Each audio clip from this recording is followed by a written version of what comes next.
Guys, thanks everybody for coming along to this super group session. This one is, of all of the sessions we've done, I think it's probably the most important one. It's something that's really close to my heart. And in the last 12 months, there have been, guys from the Mind Focus running team who've taken part in a number of events that have led them to being in extreme conditions where they were definitely concerned about their safety and even having concerns about their life.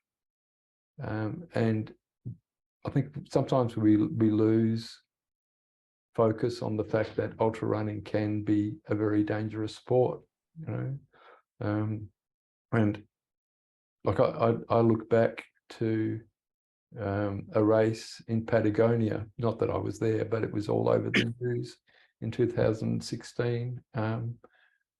And there was a runner who left an aid station in a snowstorm and died of hypothermia.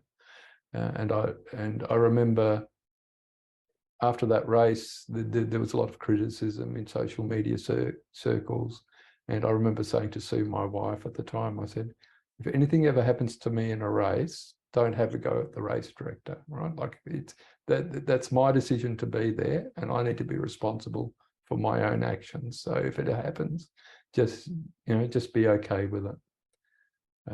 But then, also the Gansu ultra marathon in China in 2021, where we had 21 runners die of hypothermia, which is just absolute tragic, and like a lot closer to home. And we in our West Australian community, we know people who were at that event. That was the Kimberley Ultra, where they had that terrible tragedy in terms of the fire that went through and just the horrific injuries that were caused to a number of the people there, including Chiria Pitt. And I think that just goes to just a small example of the risk that we do have. And it scares the hell out of me, like when I was on the Aura committee, I was exposed to a number of critical safety situations with events. And I actually worked with today's guest, Lucas Trihey, in terms of developing some safety processes and protocols. And that really became an important mission for me. But unfortunately, like, there was a pushback from race directors, right? And it was like they didn't want Aura to step on their toes. And like, I found that disappointing, and I don't think that work has ever sort of really gone where it needed to in terms of being implemented. And it's something that I've read those documents that you wrote again over the last week, Lucas, and they're excellent. And yeah, there's something that really should be looked at, in terms of our sport. And it just brings it back, like something happening to, one of you guys is my absolute worst nightmare. And, over the last 12 months, there's been a few times when, things have gotten pretty hairy out there for a number of you. And people go into these events, with different levels of experience in regards to managing risks, And a few weeks ago, when one of the team was recounting an experience, and they said they came across a runner in a 200-mile event who didn't know how to navigate using their watch, and they didn't know how to use Gaia Maps on their phone. And that's the most basic of skills, and so there's zero risk mitigation there. And for me, like, you just need to take your own responsibility for your safety. You can't just rely on the event management team, you know, and you can't just take their advice blindly, you know. You need to take some personal responsibility. So it was fantastic when I contacted Lucas and asked him to do this session, and it was brilliant that he was able to fit it into his very busy schedule so quickly. So Lucas is the owner of a company called Event Safety Services. He's the medical team director for Ultra Trail Australia, and he's done that for a long time. He was in charge. He's been in charge of many events from a safety perspective, including the Big Red Run, which was held in the Simpson Desert. And he's been involved in adventure sports for over 30 years. I had a chat to Annabelle Hepworth just literally 15 minutes ago, and she said, you know, Lucas did a solo crossing of the Simpson Desert pushing a pram, don't you? I said, no, I didn't realise that. so anyway, he's a guy, and Annabelle, who's a very well credentialed runner in Australia, said Lucas was the absolute guru in terms of safety, and I think he is also. So welcome, Lucas. If you could help us understand a little bit more about the things that we need to take into account when running these events, that would be a wonderful thing. Okay, well, thanks, Rob. I hope I can live up to some of that. Look, the word that came up quite a bit in your intro there was safe, and safe's an interesting word because it quite clearly means different things to different people. So we're going to delve into that. I've kind of constructed a bit of a talk for tonight, aimed at sort of how runners, novice, moderately experienced, even experienced runners, how do you tell from the outside what an event's like? So I hope to just sort of poke around a little bit from that issue, and with a bit of luck, it might give you an insight into it from, I guess, from our side of the world and what we're trying to do. So look, my background is I was an expeditioner. I've climbed mountains around the world. I've guided people in a paying capacity on snowy and icy mountains up to 7,500 metres and in New Zealand, and I've climbed rocks all around Australia, and I've guided clients. And you know, there's different types of personalities, and I'm not risk averse by any means. I've done some pretty out there things. I think when we're in our 20s, we are pretty unaware of just quite the consequences sometimes, and we probably did things looking back that were probably a bit stupid. I was kind of lucky that my stupid things were mostly in the bush and on cliffs, and not with fast cars and motorbikes and drugs and stuff. So I think it was probably a pretty healthy way to spend my young adulthood. But I came out of that experience, or I've come through that experience with an expectation that people, runners, clients, will not always cope with things. People will get sick, people will make mistakes, people will get lost.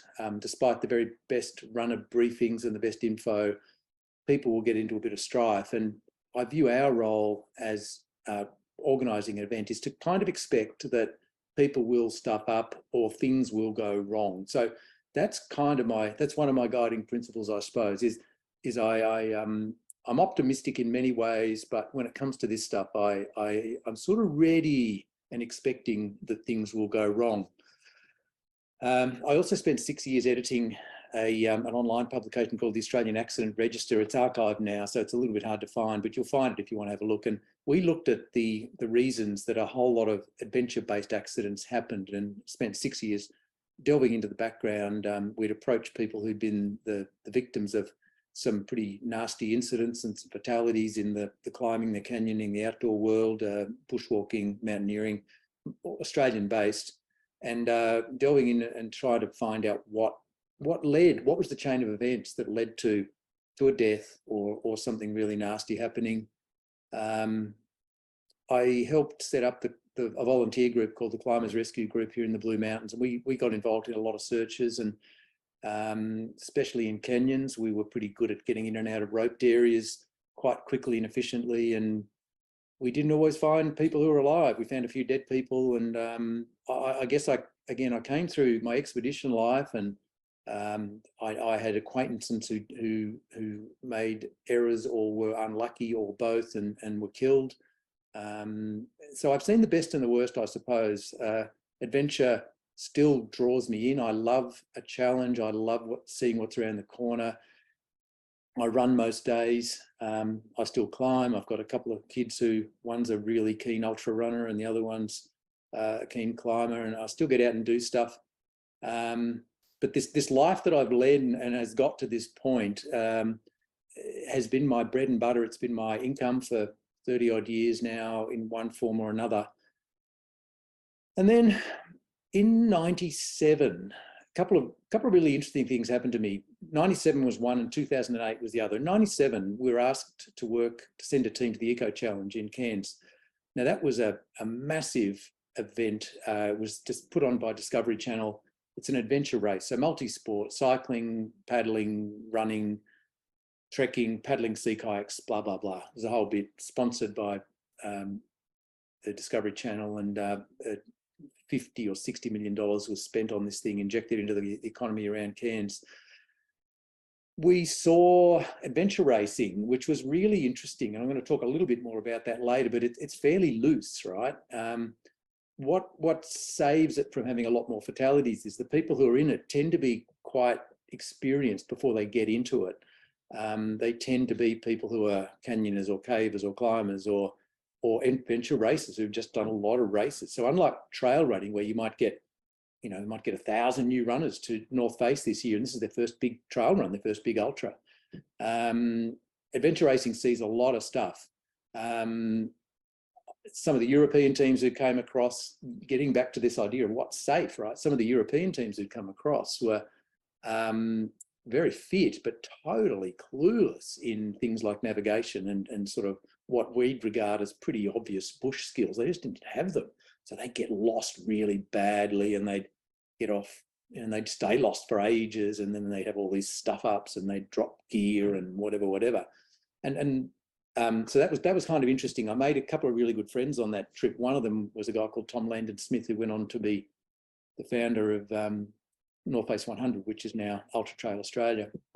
Anyway, we learned a lot there, and it was really interesting to look at from a different lens, because most of the stuff we do is, if you're guiding, if you're expeditioning, it's very solo, or if you're lucky, there's 2 or 3 people in the trip. And then to be immersed in this thing where there was hundreds and hundreds of people taken to the bush in a competitive way. And it was a little bit troubling, because it's like, wow, this is kind of pretty full on. They're using the bush as a vehicle to test themselves, but it's not really very structured. And some of these people are very inexperienced. And then, of course, this world just blew up. Adventure racing got really big. In 2008, Tom ran the first North Face 100, which went on to become Ultra Trail Australia. And this thing which we used to do was putting on a pair of shoes and running in the bush. It got a name, and they called it trail running. And we're kind of like, well, we've been doing that for years. What's so special? But it became a thing. And North Face 100, started off with 140 runners, and before any time it had 2,000 and 3,000, and now we see it's got 5,000 people. These are big events, and they're dragging a lot of novices into the bush. So, there's always been 6 foot, of course, in 1984, but that was kind of a thing that road runners used to do and run in the bush, and it wasn't called trail running until the late until after 2008, when trail running took off. So it's been really interesting to, and on that 2008 event, Tom called me up before, and he says, Lucas, I'm organising a bit of a run. It's going to be up in your area. Have you got any first aiders? You guys have all got first aid, haven't you? He goes, yeah, how many do you need? And I said, 3, 4 maybe? I go, yeah, sure. So we sent 4 first aiders along, and we did first aid, and we were pretty clueless about adventure medicine and adventure racing, but we looked after them, and we dragged a few people out of the bush. But they were the first 140 who did that race in 2008, they were already experienced runners. I think probably all of them had done 6 foot or something like that. So they knew how to run in the bush and look after themselves. We didn't get to do much. Anyway, our team has grown. We now put 65 staff into the field in the medical and safety team for UTA. So that trajectory's been good. But the best thing about it is me and the team were in at the ground floor as this new sport called trail running became a thing, and people thought of themselves as bush runners, not just kind of road runners who might have gone for a run. They actually they go and do park runs in the bush, and then they do 6 foot, and then they do UTA, and then they go to WA, and then they come to the Simpson Desert and do the Big Red Run with us up until 2018. And it's a really healthy, interesting sport. And, you know, it meshes with my life because I love doing things in the bush. So I've been very lucky to learn a lot from that process. Along the way, we created all the event systems that are now in use in a lot of other events. So we really thought deeply about a lot of stuff. And it's like, what should we make these runners carry? Is it fair to make them carry a pair of thermals and a fleece? Should they carry a phone? Do we make them carry a first aid kit? How much does it matter if a couple of runners get off course, right? It's a trail run. In an adventure race, there's no markings, right? So what's the level at which we're happy with to make runners, if they're going to enter a race that we're organising and they're paying money, what do we make them do? Does it matter if they get lost? How serious? What's up to us if the bad weather comes in? Is it our responsibility, or do we assume that they've got a level of knowledge that they can make the right decision and go, you know what, that lightning's getting too close, we should stop? The answer to most of these questions, by the way, is that we don't trust the runners to do this. They sign on and they expect us to look after it. And that's why we're here tonight, to talk about just what is the level at that. Is it overkill to make runners carry maps and that type of thing? So we settled on the idea, as we're kind of working out how to pitch these first really big trail runs that became templates for a lot of other trail runs, on the idea that we want to really, really challenge people. We want the course to be tough, right? We want it to be beautiful, and everybody loves running in a lovely environment. But we wanted a guiding principle about what's the line we don't want to step over. How tough is too tough? How much do we want to enable people to put themselves at risk or in danger or wreck themselves physically before it's too much? And what we came up with was this idea that, look, we are totally happy if people can go to town and wreck themselves, right? They can go in undertrained and they can sign up for their first 100 when the biggest thing they've done 25 Ks, and they're buggered, right? They're wrecked at 80 Ks, but they're going to finish. Their knees are swollen, their ankles are wrecked. So we decided that kind of stuff's okay. But the borderline is we don't want anything that we can control to kill them. And that's pretty simple, right? But it's not a universal concept. There's European races where people die, and it's kind of like, yeah, it's, you know, it's that's what's going to happen sometimes. There's some very big organisations in Australia who run mass participation events, and it's not unusual for 1 or 2 people to die a year. I'm talking about, you know, Sydney City to Surf. Now, the people who die in that don't die from weather or poor organisation. They tend to die from a heart attack. So that's a very hard thing to control. And I think most people here would probably agree that if you're looking at how safe City to Surf is, it's a very safe event. And the benefits to the community in Australia as a whole from having an event like that probably does outweigh the unavoidable and minuscule risk of one of us dying. But the truth is, 2 or 3 people a year, most years, will die at the Sydney to Surf. So it's a very interesting field, isn't it? When you sort of think about where do we fit into this? Where do trail runs? So anyway, Tom and I settled on this idea that nothing that we've got control over should kill people. So what that means, I'm going to give you a checklist later of some of the things that I think you can sort of look for in an event. But I just want to give you the background on this idea that safety is not a black and white thing. There's no, you can't say that's safe and that one's not safe. I mean, you can, but there's got to be a context to that.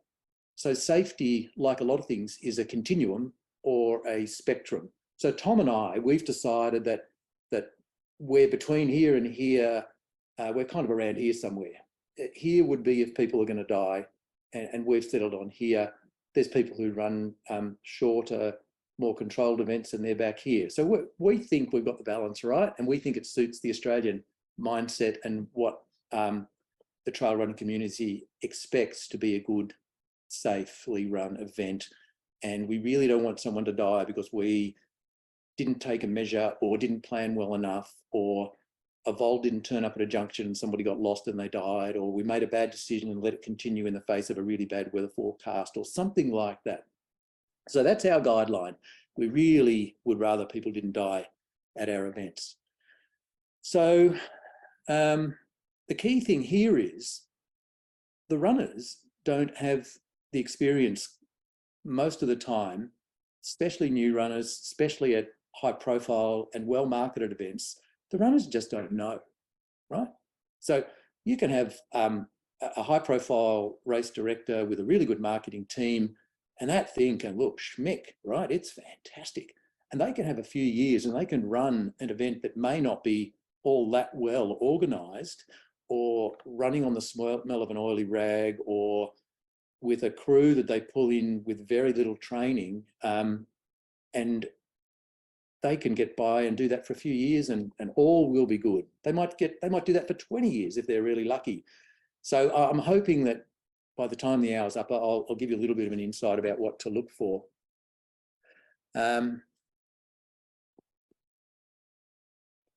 So it's also fair to say, and I touched on this before, some of the European races and some of the Asian races, and the China one that you mentioned, and obviously there's some European things, and there's the race in Patagonia and the race the Planet Crew. They were a bunch of Euros. They're actually based in Hong Kong, but they were pretty much Euros who came out here to run that.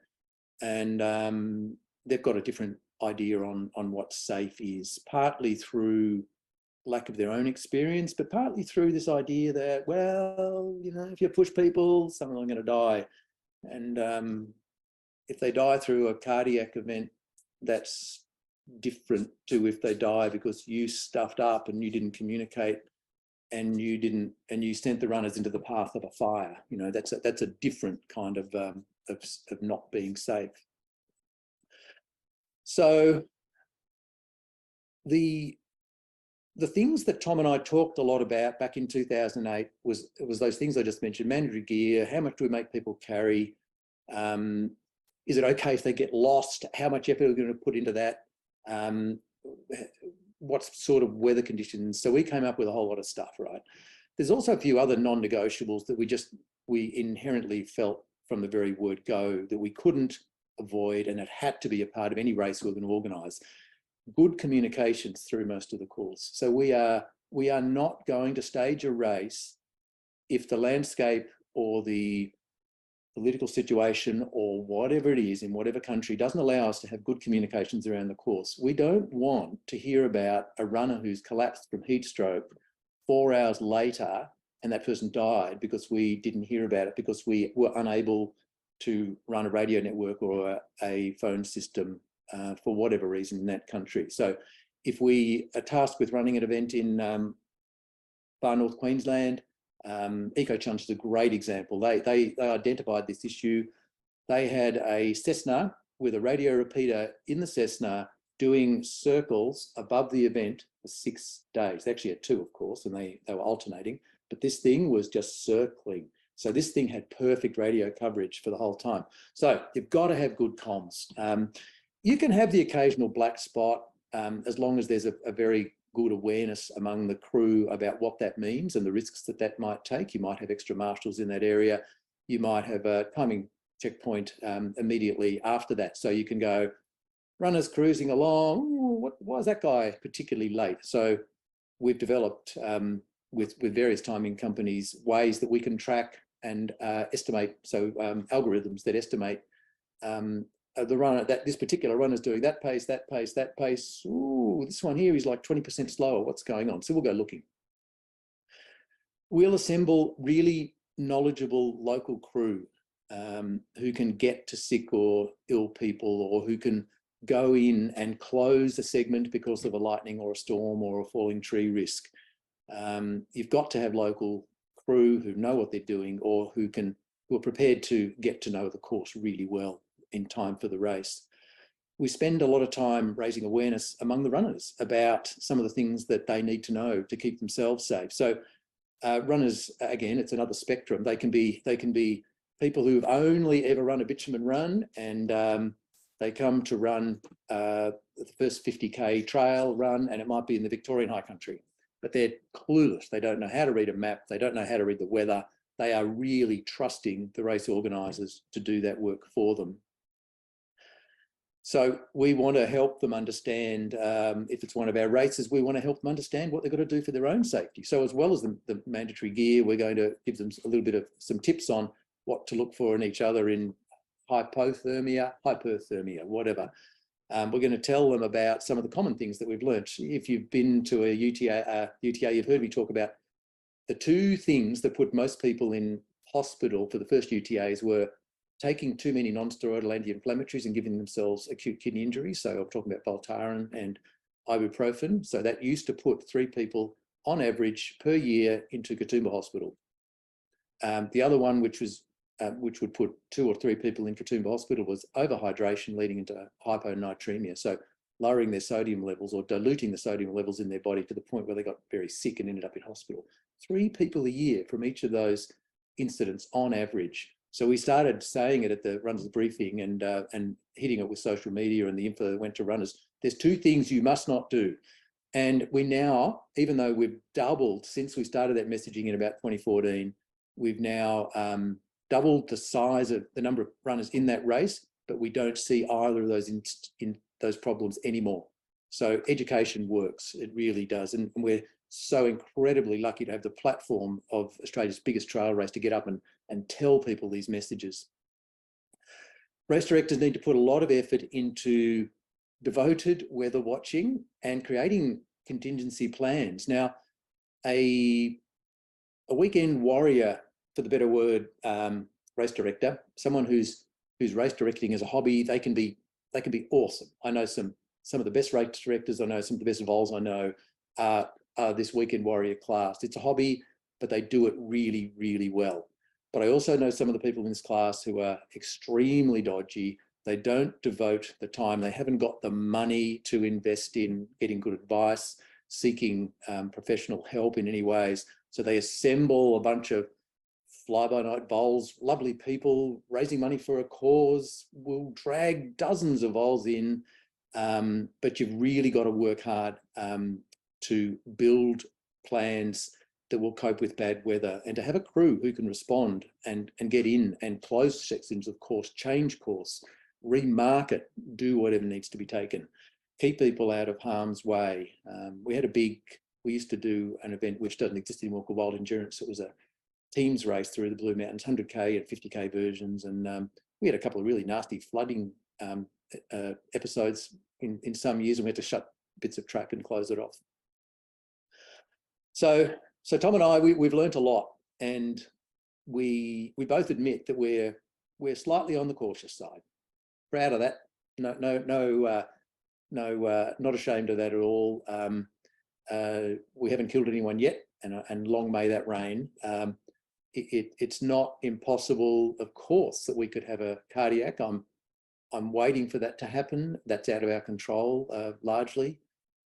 People don't always declare their medical backgrounds when they sign up for a race, and if they push themselves too hard, they're going to drop dead. And if we can't get to them in 5 minutes, they're gone. That's really quite likely to happen. But by and large, we're cautious. Our approach has been the templates we produce, I get asked quite often to sort of quote to provide a medical team or some safety advice to an event, and they say, "Oh, we'll send you our current documents." I say, "Yeah, send them through." So they send them through, and I go, "Gee, that looks familiar," and they've got a template from somewhere, and it's basically our template from 2008, which is still doing the rounds. So it's really rewarding to see that that some of that old work is still helping people plan events, whether they pay for it and whether we know about it or not. It's great. We love it.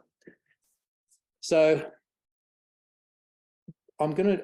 how does a runner tell what kind of safe we're talking about? Is it kind of Euro safe where it's okay to lose one or two every now and again if things go a bit awry, or is it kind of Tom Blendon Smith safe where we're not that keen on people dying on our events?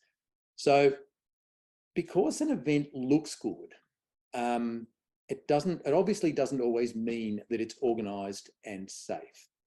Now, many events that are kind of got old school RDs setting them up and organising them, as I said before, they can market themselves really well. They can be very good at self-promoting. They can really work social media well. But they've also been very, very lucky. They've had, and I hear about the near misses. So I'll know one of the Vol medics who happened to be at a checkpoint and say, "Oh, you should have seen what happened at so-and-so. These guys got lost and they were gone for 4 hours and nobody knew where they were. And this storm came in and this stuff went on. And of course, Race the Planet is the horrible, horrible classic example that we've all heard about. They sort of made every trick in the book. They've killed people in other countries more recently too. They've had heat stroke people who've died because they were kind of incompetent and didn't prepare people and weren't able to get to people very well. So with a bit of luck, those guys will never be allowed back in Australia. So I've had staff who've worked for me. So we've got an office of about 4 or 5 people, and I had this great lady who was doing the bookkeeping for a while, Ali, and she signed up for a race, and she said, "Oh, I'm going to go and do such and such." I go, "Oh, cool, yeah." I knew Ali's background, and she was super keen. She'd worked with us. She'd done a few 20, 30K runs, road running background, doing a few trail runs, and she'd signed up for a race. It was basically self-navigating. Checkpoints were sort of non-existent. There was often a table there, but you didn't know whether they were going to run out of water when you got there or not. It was really lame how this thing was organised. It's still on, by the way, this particular one. And I said, Ali, you got to pretty much self-navigate that event. And she goes, "Really? Didn't mention that on the website." And I said, "And you know that, well, I mentioned people who've run it in the past," and said, "They rock up and there's no water. Are you ready for that?" And she pulled out. Actually, it was cancelled that year because of some pretty major weather dramas, and the thing was cancelled. It was kind of a blessing in disguise for Ali. She got her money back, or some of it, and she wasn't exposed to this thing. So look, it is hard to tell. Race the Planet, again, masses of promotion. The scary thing about that was, and the world has changed fortunately since then, they were backed, they were given money. It was $100 and something thousand by WA Tourism. So they did a really good sell job.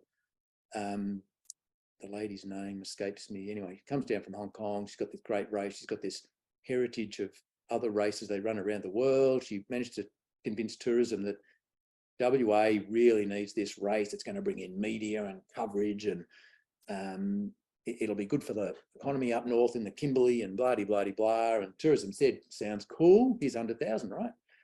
So they did all that, and then they certainly got the media, but it was exactly what they didn't want, and so sad for Turia and Kate.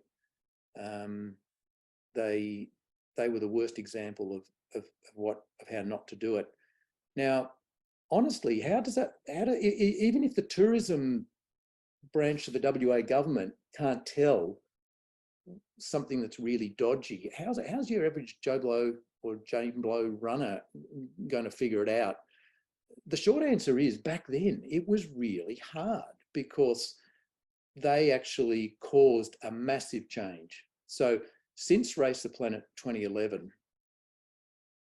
due to the WA government inquiry, the massive media coverage and the shocking stuff that happened to those two girls, every land manager in the country, every person that worked for parks or council or state government agencies like Lands Department saw this stuff go on and thought, jeepers, we better get our act together. And they did. It was really, really good.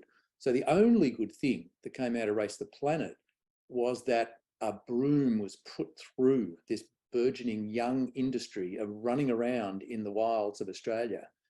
And quite a few small dodgy operators just got shut down because these land managers were saying to them, oh, look, I want to run that race. You know the one we did last year? We're going to run it again. And they said, oh, cool. Yeah, look, we've got these new things now. Can you just flick us your certificate of currency for your insurance, please? And flick us your risk management plan and your safety plan. Get that in and we'll have a look at it, right? A lot of these guys just didn't have this stuff, or they'd write it and it'd be total rubbish, and they just couldn't get these events off the ground anymore. So we saw a lot of these things shut down. Fantastic. It was a really, really good thing. It was a terrible shame that it took Race the Planet to make it happen, but it did happen. The benefit is we are now in this more aware world, and land managers are asking the right questions. So it's not quite as hard. There aren't quite as many super dodgy ones that look really great, but there's enough there that it still is worth trying to work out what to look for.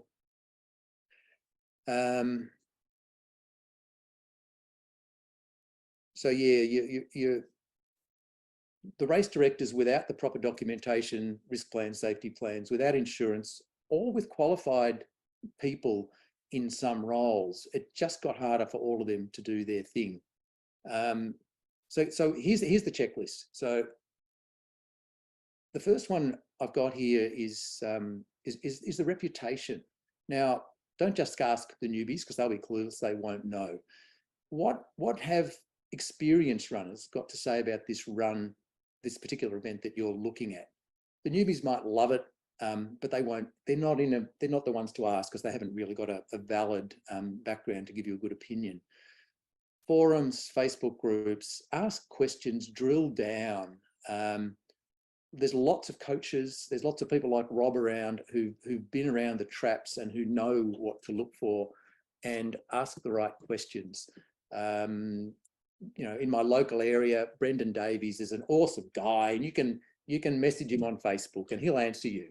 And you can say, hey, I'm thinking of going in such and such. What do you know about it? And he'll help you out. There's a wealth of knowledge in the running community. So you want to find networks. It sounds like you're in a great network with Rob. So good choice. Stick with that and find out and ask advice and spread the word. So reputation will really help. Is the event reputed to be a well-marked event or sparsely marked? Now, thinly marked events aren't a problem as long as they're transparent about it. The worst thing that happened, and where my friend Ali nearly came to grief, is they made it look like it was this UTA-like event.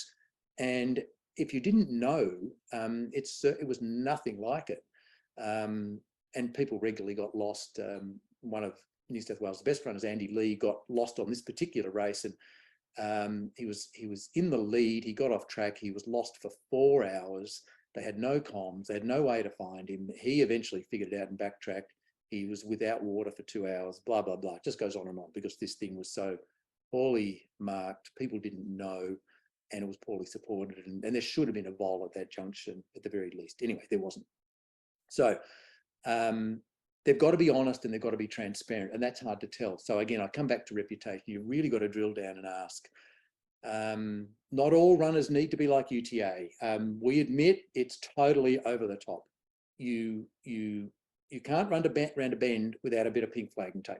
I've heard runners standing at the briefing. I've stood next to runners when Tom's giving the briefing in the early years, and Tom's saying, now it's really important, everybody. When you get to this junction, you've got to remember to turn right. And these two guys next to me just kind of elbowed each other and said, you don't have to listen to all that shit. You just follow the runners. Yeah, just follow the pink tape. It's easy. And it's like, and I just thought, oh, geez, the tape better be good then. And it mostly is at UTA. But if it's not, you've got to know what you're in for. And if it's a very sparsely marked course, they've got to be transparent about it. How do these people who are promoting this event, how do they communicate with the runners? So, and it's a hard one, again, if you don't know, but the community has a pretty good BS filter for all talk and no no substance kind of stuff. So it's got to be transparent. If there's a problem, you want to hear about what the delay is. Now, Tom was awesome at this, and many other race directors I work with have as well. Andy Hewitt, I could just go on and on. If there's a problem in the last 2 weeks, you got to know what the issue is. And if they kind of fluff about and keep you in the dark, and you know there's dramas, that's a big alarm bell. So be very aware for being kept in the dark. Is the information they communicate to you, is it actually helpful? Is it accurate? Be skeptical of too much marketing and not enough substance. I mean, that's a very hard thing to gauge. But you know, yeah, have the BS meter turned up to high. Sometimes a good organizer, and I've known some really good events organizers who've had cheap and nasty superficial marketing. It actually looked crap because all they put up was only 5 days to go, folks. Hope everyone's going well. See you out there at the start line. And that's kind of okay. But what you want to hear is a bit of a weather update. And there's been a change on the course. And we've had trouble getting this thing sorted, and we might have to change. We're just keeping you in the loop. That's what you want to hear, not just wall-to-wall wallpaper and no substance. But look, you know, I don't want to bag all events, because some of the good events can do that as well. UTA had some big dramas 2 years ago, and I'm going to touch on that at the end if we've got time. Drill into the course on the website. You want to see maps, right? Now, you also want to see maps that have had a bit of effort put into them. And look, I love maps, and I'm a little bit biased, but even a novice can pick someone who's got a screenshot from an all trails thing or a Strava circuit that they've done, and there's the course map. It's like, nah, that's not really. It shows that there's been very little effort and thought put into the map, and there's not going to be stuff on it that you might need to know, or that might be useful if you get off course. Have they got an Avenza map? Avenza or something like Avenza is awesome. We helped set up a race in Tassie called Gone Nuts 101, and they were planning paper maps, and I said, guys, you've got to have an Avenza map. Oh no, actually we did it for the first year on paper maps, and a couple of people got off track, they got lost, and Avenza map had just kind of happened as a thing. It just came up.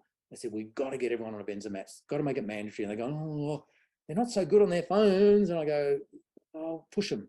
Anyway, since that happened, no more lost runners. They can still get off course. They still miss a junction. They still put their head down and march through and don't notice the course markings. But they realise, and they get the Avenza map out and they go, oh, we missed the junction. They go back and they find it, instead of just going, oh, hell, I don't know where I am. So Avenza maps is awesome. So that level of how much effort they've put into the maps, whatever they are, is actually a pretty good little telltale sign if they're resourced enough to be doing it properly. If they've got good maps, chances are they're also investing in good crew and doing other better plans as well. What are the mandatory gear lists like? Are they a cut and paste of someone else's, or do they seem like they know what they're on about? If you're about to run a coastal run in WA in late October and it's got a fleece and thermals and a beanie, it's kind of like, this is not relevant. Where'd this come from, right? But if you're running UTA in May, sure, you need those things. You can get down to -2. Does the gear match the climate? Obviously. So drill down, educate yourself, and try to get into it. Is the organizer kind of successful and well resourced, and again trying to look past the schmick marketing, or are they kind of like a hobbyist who's doing this? And as I said, there's some really good ones of those, but you want to just kind of put this as part of the package. Just be a little bit of aware of the dodgy maps, the kind of weekend guy, The reputation is not great. That's starting to ring alarm bells for any of us. Lots of runners love the idea of being a race director. Some are good at it, and some aren't. So be careful. The crew, again, it's a bit like race directors. There's some awesome vols. Some of the best race people I have ever met are vols, and they still vol, and they're better than many paid people. Having vols who aren't well prepared, though, is a real trap, and we still see a lot of it. They rope in vols who are not trail runners. They're not push people. They'll get lost.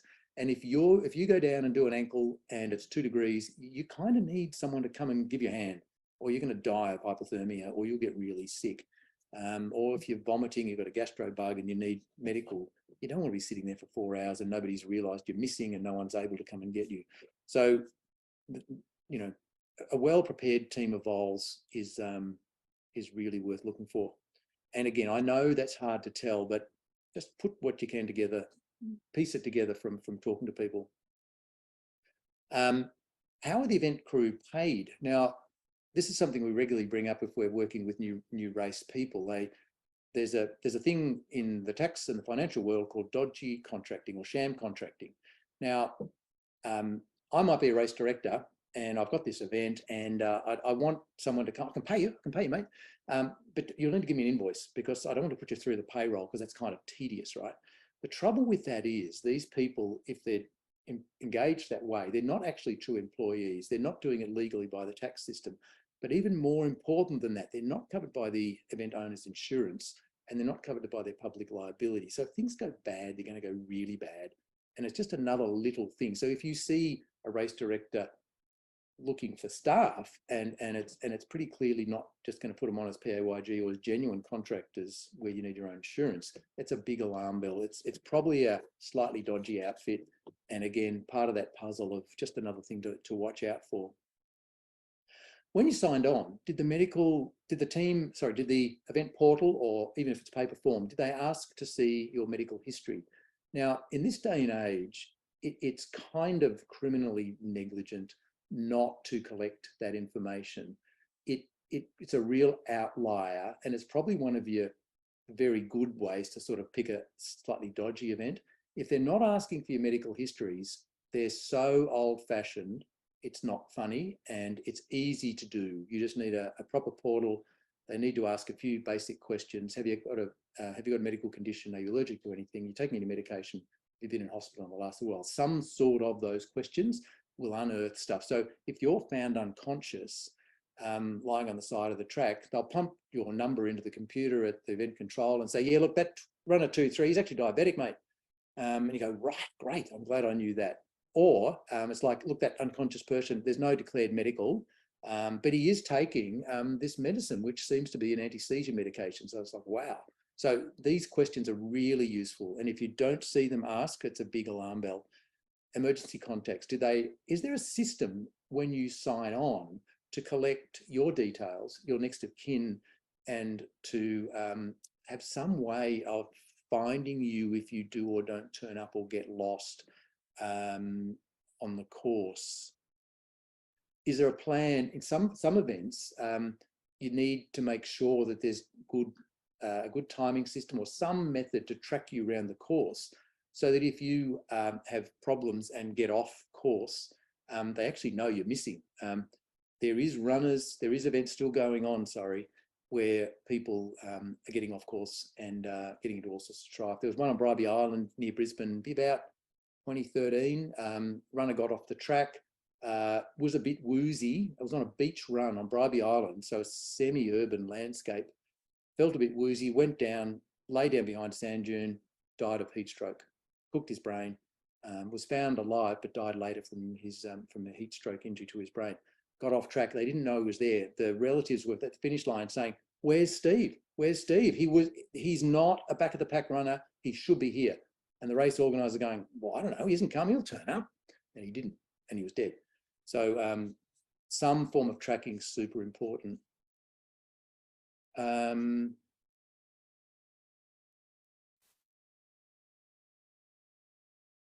Does the website and the stuff you're receiving seem to have evidence of plans around things like bad weather contingencies. Have you heard about this event cancelling something in the past when something awkward happened? Are they the sort of guys or girls who are prepared to actually make hard decisions? Or are they the ones who kind of going to run it no matter what, and eventually they're going to kill somebody when their luck runs out? So these are big challenges. And there's big challenge for race organisers in running events that are safe to the level that that we've chosen, and you all might have a slightly different idea on that. And organising races isn't and shouldn't be for everyone. You want people who enjoy being organised, who are prepared to stay up till 11 o'clock a couple of nights in a row and really nail down the bowl schedule and fill the bowls, because we've got to have the bowls on all those junctions. We can't go in half baked and go, oh, I had a lousy night. No, we haven't got enough bowls. We'll be right. Well, it's not right, you know. So you want to see evidence of good plans, talk or reputational stuff. So I hope that hasn't been too wandery. I've got a couple of case studies, Rob. I'm not sure if we need to finish on the dot on 10, or can I chat for a couple more minutes? No, we can keep going as long as you're happy to keep going, Yeah. Lucas. So look, that's the guts of the stuff that I hope might help you look at an event and decide whether or not to get involved in it, and asking questions. And look, really, I guess you could sum it up largely by saying reputation, asking questions, seeking the advice of knowledgeable people until you're more experienced yourself, and then delving in. When you are more experienced, you'll be looking in the website and you'll kind of recognize a pretty crap map or pretty crap prep from good prep, and signing on and that type of thing. So I hope that's kind of useful. A couple of quick case studies. UTA went through a period, they had a change in management. The original event owners sold the event to Ironman, big multinational company, and there was a bit of a change in culture and a change in personnel, and it didn't go very well. We'd been doing medical at UTA for since it started in 2008. We did 2019, 2020 was cancelled with COVID. We did 21, and then we weren't there for 22. And a whole lot of other stuff happened in 2022. A lot of the other core crew left, and it exposed the event to many of the types of issues we're talking about. They had a massive course change, and it was, to those who kind of knew how the event used to run, it was written all over the stuff that was coming out.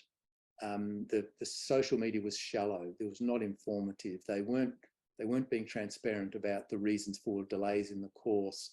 Not that they were maliciously withholding it, but they just felt they couldn't say anything unless they had something to say, where Tom would have always just said, guys, we had a hiccup with such and such, and he would be transparent, and that showed his intent.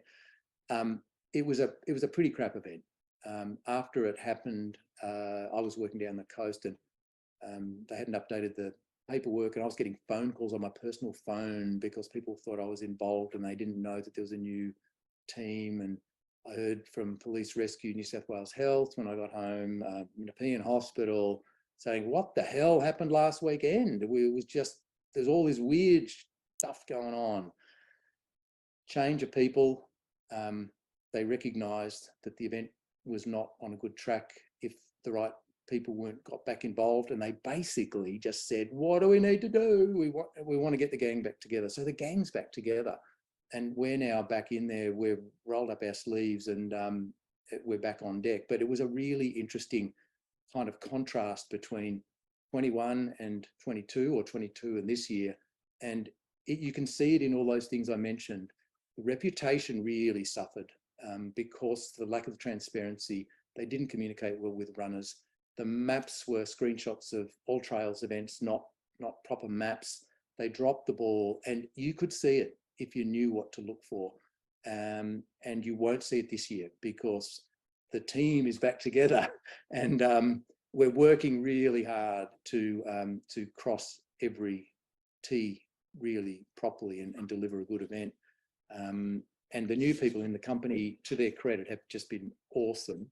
The guys are gone. There's a new lady called Tanya Carroll, who some of you might know. She's a She's complete. She's run 10 UTAs herself. She's run a dozen 6 foots. She volunteers at 6 foot. She's now the trails director for the Ironman company. And so there's been a major overhaul. And the thing is, you can actually see the difference.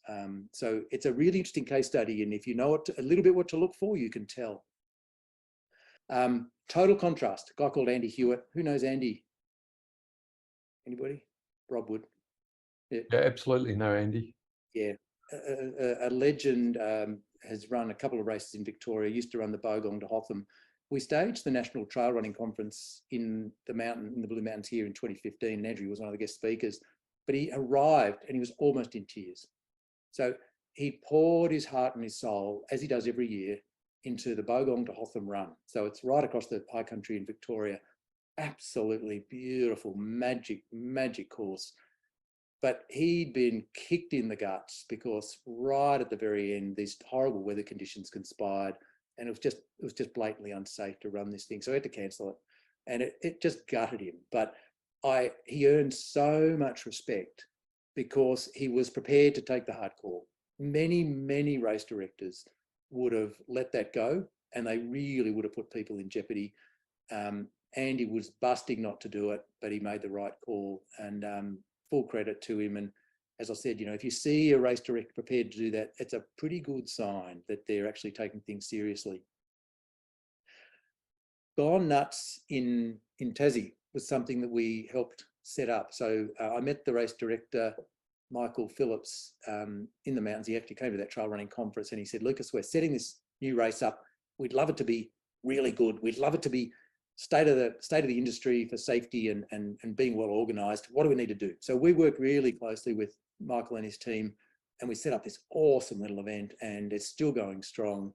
It got to the stage, there was so little going wrong. He rang me one day and he said, Lucas, I've got this problem with Tassie Tourism. They're wanting us to spend the money on a local team, and I'm kind of losing the funding for you, and we're going to struggle. And I said, Michael, go for it. You've got such a good base there. Just stick with all those things that work well, and it's going to be awesome. So I just love watching how that race unfolds. But he did all the right things. There's lots of people like me around. There's a few, and it's not me, but get the right advice, put the thing on really well, and it just set this thing up, and it's still running and ticking along beautifully. Angry Doctor in 2010, we were providing medical for that.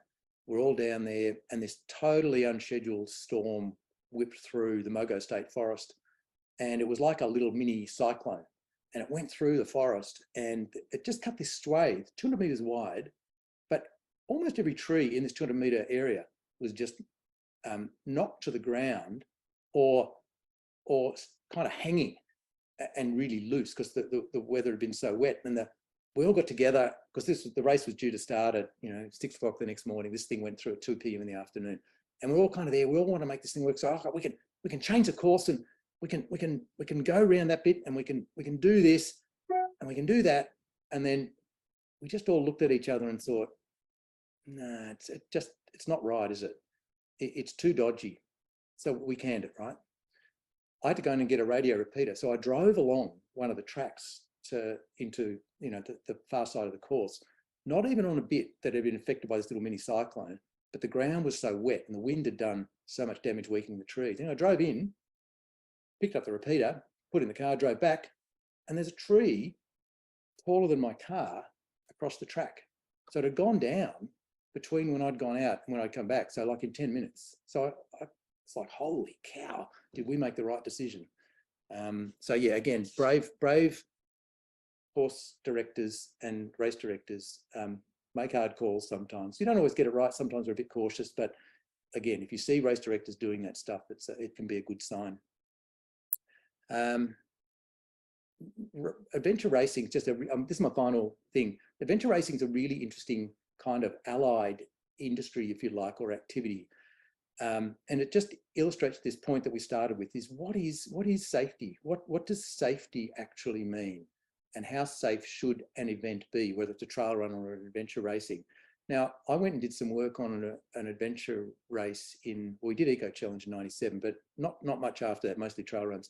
Then in about 2017, we went to work on one in the Flinders Ranges, run by an Australian company. Good outfit. And anyway, we were up there doing a ropey section. We weren't doing the first aid. We'd set up some ropes and we were watching that. And this guy walks up and we go, "Oh, g'day, what are you up to?" And he goes, "Oh, I'm the first aider." I go, "Oh, cool. Good that you've come around here. You know, we're pretty right. And how many of you are there?" And he goes, "Oh, it's just me." I go, "What?" Like on a trail run, there was 600 people in this race, right? On a trail run with 600 people, you'd have 3 or 4 first aiders, no worries. And he goes, "No, just me." And I go, "Like, they're spread out 400 Ks, mate. What are you going to do?" "Oh, yeah, it'll be a while before I get there, but yeah, you know, that's okay." Now, and we were all kind of like shocked and going, "Oh my God, this adventure racing's so loose." But it gets back to that thing that we did before. If you're transparent and if you know what's going on. So these runners, these adventure racers, they're kind of used to this stuff. They do it a lot. They've grown up on it. They're good on their bikes. They're aware that they're on their own, and they have very, very few accidents. At least in Australia, it's well run, but it's extremely minimalist in the actual first aid and response side of it, because they're guys who are paying to compete are generally quite well experienced and well informed about what they're getting it into. So they sort of know what they're doing.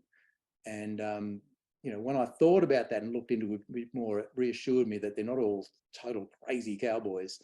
But anyway, that's just a nice little one to finish on, probably, that that I hope emphasizes that idea about what is safety, and it is a spectrum. You need to pick what you're happy with, and drill down to make sure that what you think you're getting into is actually what's being delivered. Yeah. No, thanks so much, Lucas. Like, I think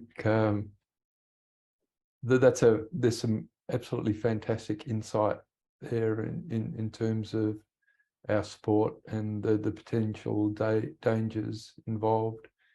I said before that I'd gone back through that aura documentation, so I just quickly like to just cover just a little bit of that. So what Lucas developed was on the recommendation of Andy Hewitt, who he managed, but who he mentioned, and that was, we were going to introduce an event rating process, right, where an event director would need to go through a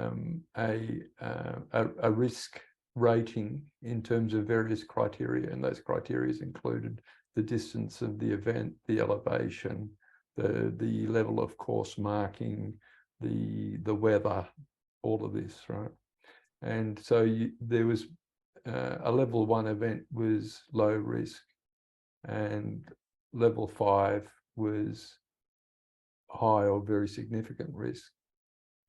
And I've gone through and I've applied some of those criteria to, or gone through and done that rating for some of the events that we run and that we know, and some of those absolutely fall into that level 5 high risk category, right?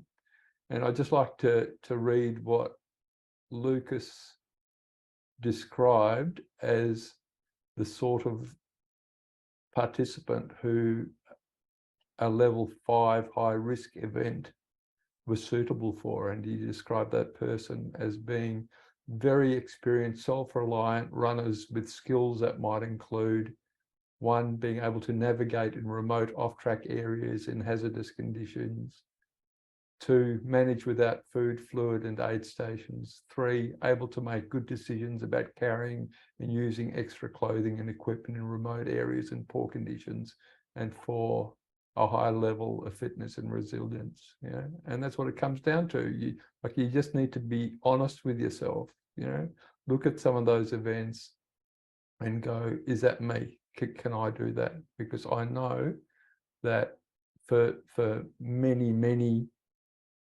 runners, that's not the case. Yeah. Yeah. So if it's okay, I have asked these guys to think of questions. So if you don't mind, another 5 minutes, Lucas, I'll open it up for questions.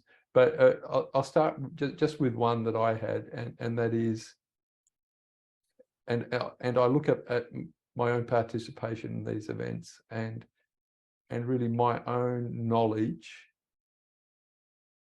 is probably lacking at times. You know, I've been in times, you know, like there was an event a few years ago, and I came across a bushfire, and it was smoking and it was smouldering, and it was, which was sort of like it ended up being totally safe, but I had no idea what action to take at that point. Yeah, and really, if I was faced with a bushfire, I would have no idea what to do. So what sort of things should people look at in terms of training themselves to become more aware, so they're able to manage their own safety when things do go wrong? And even the best race directors, things will go wrong. That's a whole nother lecture, I think, Rob. A whole nother talk, that one.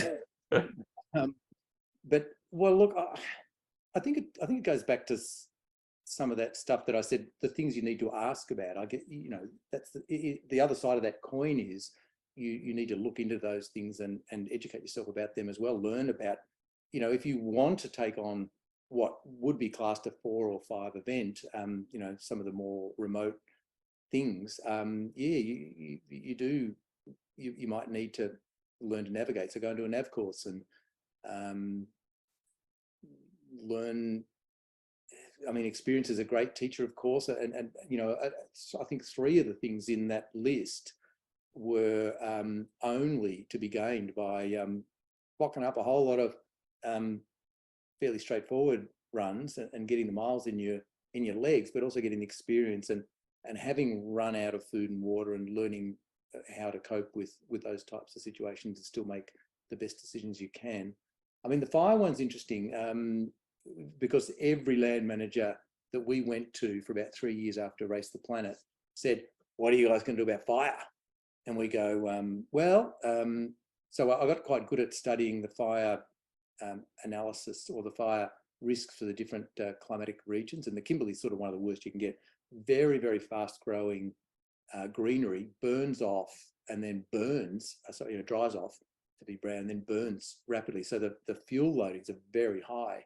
So I remember doing when we set up the first big red run, which is across the Simpson Desert. Now that was to a land manager who kind of didn't know, or an insurance company, that was eerily similar to Race the Kimberley. You know, Race the Kimberley, they're running in red sand and dirt, and you want to do the same thing. Is that a good idea?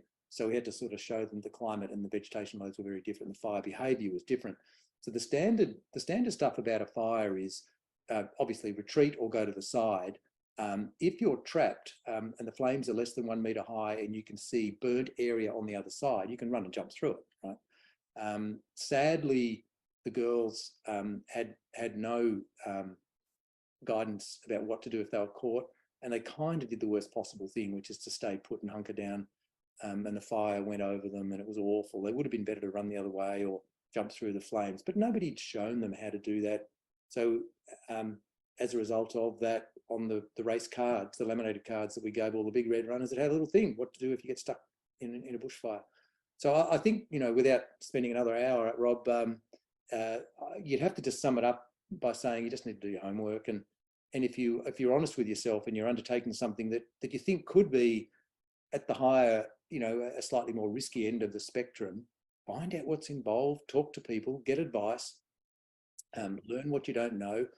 Do shorter runs with some of those challenges and build your skills and build your knowledge. And if you can do concrete skills, of course, go and do a nav course. Row gaining is an awesome sport for building navigation skills. If you go and do a couple of row gains, you cannot help but be a really good navigator by the end of it. You'll learn all about topographical lines and hills, shapes, and everything else. Yeah, no, fantastic. Okay, does anybody have a question? I did, Rob, but you stole mine, really. Except mine was probably more about like snow and colder alpine conditions and stuff. But I think that was pretty much answered almost in terms of doing your research and things. Because I had a friend who was out doing, it wasn't an event, it was her own multi-day hike, but she got stuck on day 1 in Tassie in knee-deep snow and didn't know if it was normal to be like, okay, well, this is going to get worse, or it's going to, you know, where does she draw the line, and where does she turn back, and where does she keep going? Does she get to the next point and bunker down, or, you know, making those sorts of decisions? But yeah. Look, I mean, that's really relevant. I mean, and in a way, it's exactly the same issue that we're talking about before, is that how do you know what you don't know? You know, how can a runner who's got a certain level of experience look at an activity, either a run or a bushwalk, and know what to expect? It's actually a really common theme in the accidents that we reviewed. So many times the people who were the victims or the fatalities, they actually didn't know that the circumstances they were in were unusual. There's a terrible tragedy happened in Coastal Canyon through here in the 80s. 3 people died, and the statements they gave to the police afterwards. So the canyon was flooding, but because they were novices, they actually didn't know that this was not the normal canyon. This was the flood canyon. So they were led poorly. They were inexperienced themselves, and they actually didn't know what they were seeing. So they kept going, and they met their deaths in swirling water. But they actually didn't know that this was a very unusual situation, or they could have stayed out of the water. So yeah, being in over your depths without knowing it is it's a common thread in a lot of tragedies, sadly. So yeah, like you say, homework. Yeah. And I think, and yeah, homework, and also the experience thing. Like, I think lots of people step up too quickly in these events. You know, I know one runner I know was looking at running his first 100K, or even his first significant ultra at Alpine Challenge, and like, do you mean like there are other things you should run before you take something like that on? Yeah, agreed. Yeah. Okay. Does anybody else have a question? No. Okay. Well, can I ask, are we going to see any of you guys over at UTA next week? No, I've just done light horse. Oh, right. Okay, great. Yeah. I mean, it's a long way from WA to here, but I just wonder whether I might see you anywhere. Yeah. I've done it twice before. Oh, yeah. I've done it in 2016 as my first 100K, and then in 2019 again. Wow. Oh, congratulations. Yeah, not coming this year, unfortunately. Yeah. Oh, well, that's great. Yeah. Liked it. That was my first 50K. And I'm glad it was well marked for my first one. That helped, because I wasn't experienced like 5 years ago. Good. I was experienced. And So just on the basis of people running things, stepping up too quickly, what is your opinion on the pre-qualifying to enter an event? Is that something we should look at for race directors? Well, look, it gets back to, it's done in a pretty ad hoc kind of way, and usually it's done, most qualifiers are just purely on your performance, right? So they won't factor much in the way of experience. So if you want to run 6 foot, you need to qualify at some other events in a certain time, right? So that's good. It does mean that the people who do 6 foot have got a certain level of experience, but you know, 6 foot is there's an aid station every 2 kilometres, right? Yeah, I think I'm thinking of something slightly more extreme, where you know, where should we be looking at, if there's no qualifier, should we be questioning why there's no qualifier? Shouldn't we have to prove we have certain experience? I'm not sure. Look, should we be looking at that as a thing? I don't. There's some very good races that don't have qualifiers, but they're very well organised, and they've got a different type of safety net through super experienced crew, cautious. Look, I think UTA probably fits into that basket. You don't need qualifier to UTA, but the runners are so well looked after. It's quite a safe event. Look, it actually gets back to the work that Rob and I did, and it's really sad that it hasn't been used. It would be great to think of a way that some of that stuff could be a little bit more embedded, because that would actually answer your question quite well, and it would just give you a bit of a look at the race. It would allow you to compare some of the things you've done with what you're about to get into. In the absence of a system like that, you've just got to do a little bit more homework, I think, to dig and talk to people and share stories, find Facebook groups of runners who are experienced and have discussions and ask about these types of issues. So I'd be reluctant to say that the lack of a qualifier is a black mark, because there's many other variables. And look, the reason that some race directors don't have qualifiers is if the run is commercially challenging, and many are, they're very hesitant to exclude people who might come and pay them to make the event viable for them financially. And they can still run a really good race if they're investing money in good crew, good maps, good safety systems, communicating well with the runners so the runners know what they're getting themselves into. So I know what you're saying, I think, but I don't think it's a black mark.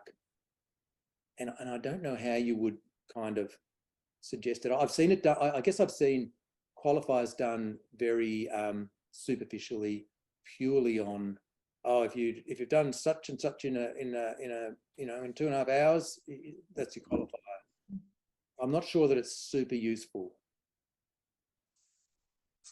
Yeah. Did I answer, or was your question a little bit different to that? No, I think that was pretty right, Lucas. Yeah. Cool. Sorry, I think you might have been muted. Yeah, Rachel. yeah. Cool. Yeah. All right. Anybody, last opportunity, any last minute questions? I had sort of a question about, you mentioned road games, which I've done a couple of, and they just send you, and I'm doing one on Saturday actually. Oh, yeah, great. I'm not a very good navigator, but I'm with 2 other people, which is good, obviously. But they just send you out into the bush, and I always wondered about their safety things, because they just say off you go, and it seems very unsafe in a way, because you could be, I know there's patrolled roads and there's a certain like area you can't be too far out because it's not 300 kilometers. Yeah. But to me, it just seems a bit unsafe because they just send you out and hope for the best. Yeah. And count you back when you when you come back in, they make sure that you're in.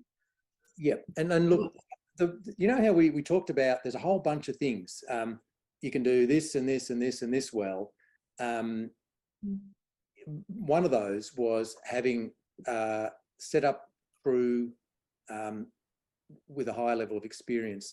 So what you're entering into in a Rogaine is an event that it's got an extraordinarily high level of experience and in that area, in the bush. They're also, Rogaining is a fascinating sport. Both my sons are into it, and I've done a little bit of it. You get good very, very quickly at some things, particularly if you're designated to be the nav. People accelerate and learn very quickly. And in my experience, I've never really seen a bad one conducted, because they're very good at kind of judging if someone's going to need a little bit of watching, and they'll kind of hover, or they'll say, where are you guys off to? And they're very, very good at responding. So yeah, I agree. It does look pretty loose. It's got, oh my God, you got people over 20 square kilometers by 3 course. It's huge. I've never felt unsafe by the organisers, just the whole concept. Yeah. I think they do the beginner briefings and things like that, which are great. Yeah.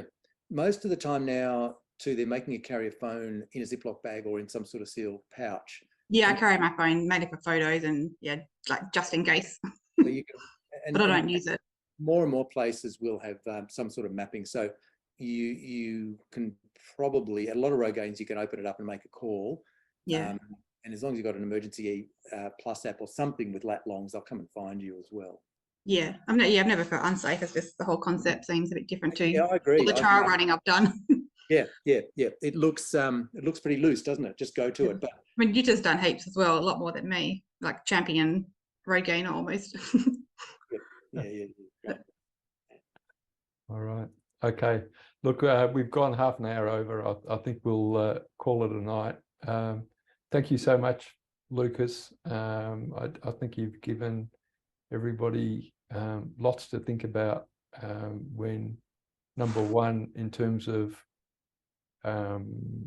looking at events and what to look for in terms of the organisation of events, but also you know, how to potentially look inwards as well, and really be honest with your own skill levels before jumping in too deep. So yeah, no, thank you very much. Really appreciated it. It's a privilege to meet you all, and I guess the parting message should be, you've chosen an awesome sport because you get to run in the bush, and what could be better? Yeah. All right. Fantastic. Thank you, Lucas. All And right. Nice to meet you all. thanks, you. guys. See you.